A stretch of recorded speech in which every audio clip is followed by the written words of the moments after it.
In today's breaking story, chaos rippled through legal circles as Donald Trump dropped what many are calling a Microsoft bombshell. The move has left lawyers scrambling to make sense of it all. Now, here's the thing about Trump. He's become almost a walking punchline, yet he still wields real influence. The problem? He doesn't seem to recognize where his power actually ends. To him, there are no boundaries. He inserts himself into everything: private companies, financial markets, even sectors that presidents traditionally keep at arm's length. And instead of stability, his trade policies have created confusion and disorder. What should have been careful, measured decisions often look more like reckless improvisations, leaving entire industries on edge. It's a pattern we've seen before, but with Microsoft now caught in the crossfire, the fallout could reach much further than expected. Yeah, sweeping new tariffs on several sectors that are important to everyday consumers.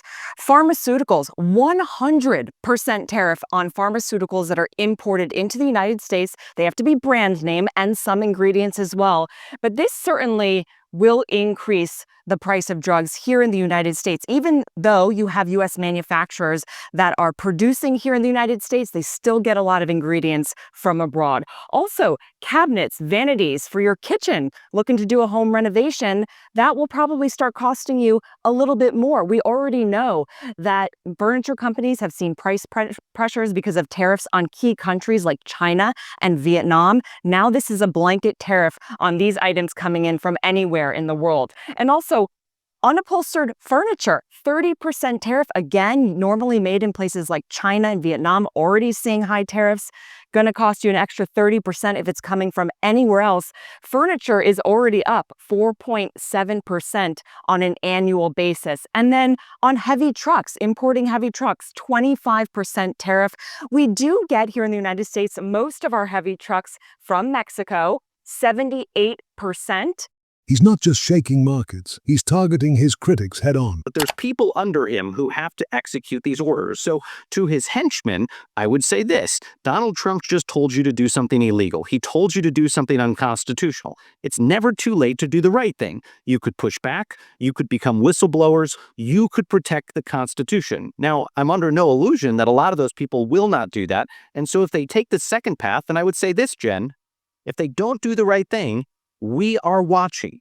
There will be accountability on the other side. When the rule of law is restored, Trump will not be there to save them. He may wrap himself in presidential immunity, but like a mob boss, he's promising to protect them, but he won't ultimately do that in the end. So look, those lieutenants who are responsible for executing those orders, Jen, they are the ones that need to know this is a time of choosing, because America has crossed over that line. Trump has just taken things to an entirely new level. If you can believe it, his latest move has lawyers scrambling, stunned by what many are calling a brutal Microsoft bombshell. Here's what happened. Late last night, in one of his trademark tirades, President Donald Trump went after Microsoft directly. His demand? That the company fire Lisa Monaco, Microsoft's brand new president of global affairs. For context, Monaco isn't just any executive. She's a former deputy attorney general under President Biden, and her appointment was seen as a big win for Microsoft's political and legal credibility. But Trump wasn't having it. In his post, he branded Monaco as a menace to U.S. national security. And then he took it a step further, tying her job directly to Microsoft's lucrative government contracts. The implication was crystal clear. If Microsoft doesn't get rid of her, those contracts could be at risk. And it didn't stop with social media. According to sources, Trump actually picked up the phone and called Microsoft himself, pressuring the company to fire Monaco. That's not just voicing an opinion. That's the President of the United States leaning on a private business, and experts say it crosses into dangerous territory. Legal scholars were quick to weigh in, warning that Trump's actions could amount to abuse of power, unlawful interference, even potential constitutional violations. Some believe this could open the door to lawsuits, or even congressional investigations into whether Trump is weaponizing his office to punish critics. The kicker? His post didn't read like a rant. It read like a demand letter, an ultimatum wrapped in the language of intimidation. Trump didn't just stop at Lisa Monaco's hiring. He rattled off a laundry list of his long-standing grievances,